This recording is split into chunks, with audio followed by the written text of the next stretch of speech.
Pengiriman paket kepala babi dan bangkai tikus ke kantor redaksi majalah Tempo oleh oknum merupakan bentuk teror dan merupakan upaya intimidasi dan mencederai pilar demokrasi Indonesia. Pemerintah dalam hal ini, kepolisian, harus bekerja keras untuk mengungkap oknum pelaku dan tidak membiarkan cara-cara biadab seperti ini berkelanjutan. Penegasan ini disampaikan Ketua Forum Dekan Fakultas Hukum Perguruan Tinggi Muhammadiyah dan Aisyah, Dr. Faisal, pada wawancara khusus dengan jurnalis Infomu.co di Medan. Faisal yang juga Dekan Fakultas Hukum Universitas Muhammadiyah Sumatera Utara itu mengecam cara-cara biadab yang dilakukan terhadap kerja jurnalistik majalah Tempo, baik edisi cetak maupun edisi digital seperti bocor halus. Kata Faisal, media melalui jurnalisnya memiliki tugas penting dalam membangun demokrasi Indonesia dan kerja jurnalis dilindungi oleh hukum, sehingga teror yang dilakukan oleh oknum dengan mengirim kepala babi dan kemudian bangkai tikus jelas melanggar dan menentang hukum.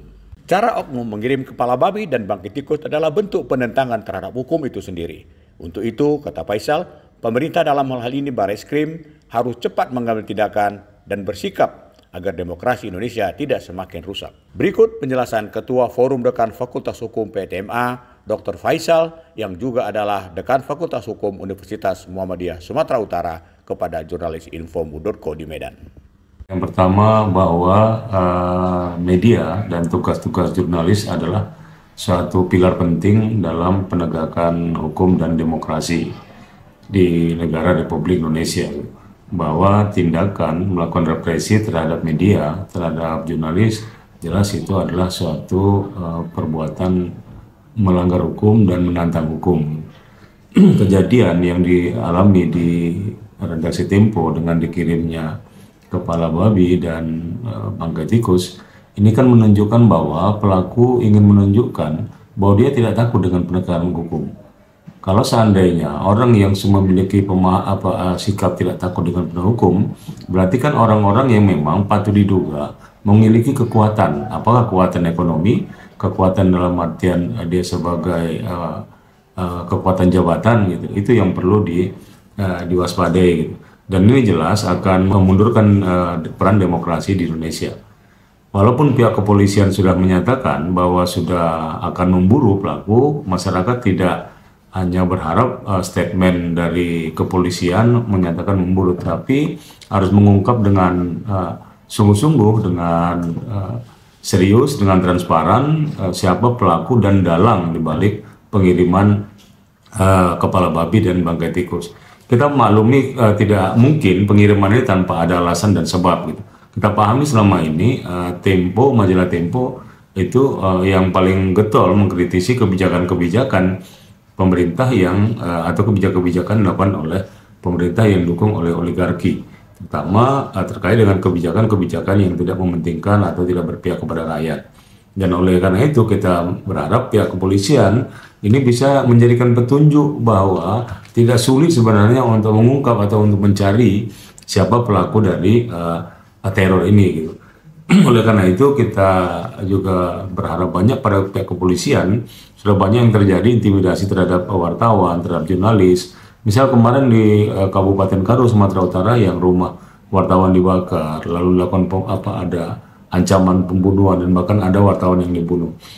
Ini kan menunjukkan bahwa masih saja sebagian orang di negara kita ini masih bersikap kerdil, berpikiran picik, tidak mau menerima kerja-kerja jurnalis. Padahal kerja jurnalis itu memberikan ruang kepada masyarakat untuk mendapat informasi yang seluas-luasnya.